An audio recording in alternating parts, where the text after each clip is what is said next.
Mon épouse et moi-même avons été touchés de la spontanéité de l'accueil de la population et des enfants qui, je le sais, se préparent depuis longtemps à cette belle journée. Le rocher de Carlat est symbolique des liens que mes aïeux ont entretenus avec ces territoires, possession de ma famille pendant 150 ans. Change ensuite plusieurs fois de propriétaire, de la fin du XVIIIe siècle jusqu'au début du XXe siècle. Elle est rachetée le 10 juillet 1911 par la Société des Lettres, Sciences et Arts de la Haute-Auvergne. 3 ans plus tard, le 10 juillet 1914, le rocher est rétrocédé par la Société à mon trisaïeul, le prince Albert Ier. Par cette décision, qui est un clin d'œil fait à l'histoire, cette association entendait mettre ce lieu emblématique à l'abri de tout risque de défiguration. Conserver dans le même temps la possibilité de réaliser des fouilles à vocation archéologique. Cette même société, se souvenant de cet acte de mutation, a suggéré il y a quelques mois que soit marqué en 2014 le centenaire de la rétrocession du rocher de Carlat à ma famille.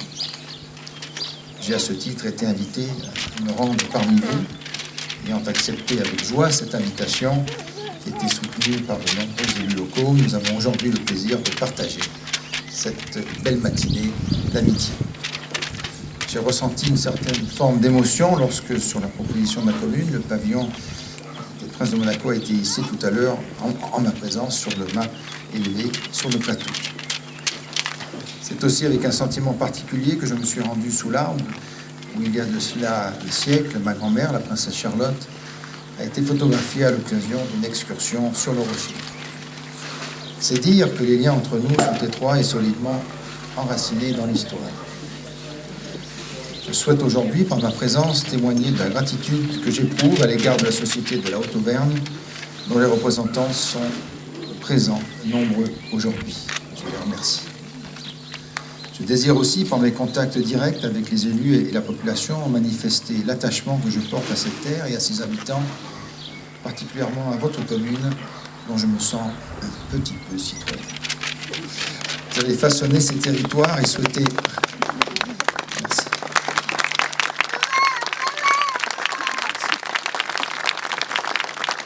Vous avez façonné ces territoires et souhaité aujourd'hui les préserver.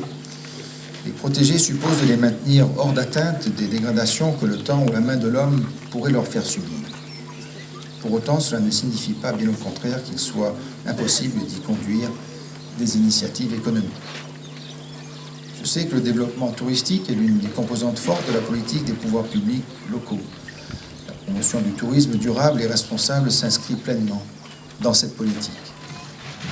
En favorisant la venue d'un public à la recherche de témoignages géologiques, historiques ou architecturaux, on participe à l'essor économique et à l'emploi de cette localité. En ce sens, nos deux rochers, géographiquement séparés mais historiquement liés, ont bien des points en commun. Ce sont ces liens que je me réjouis d'entretenir aujourd'hui et à l'avenir dans mes échanges avec vous et à l'occasion de ces moments d'amitié que Madame le maire nous invite à partager aujourd'hui.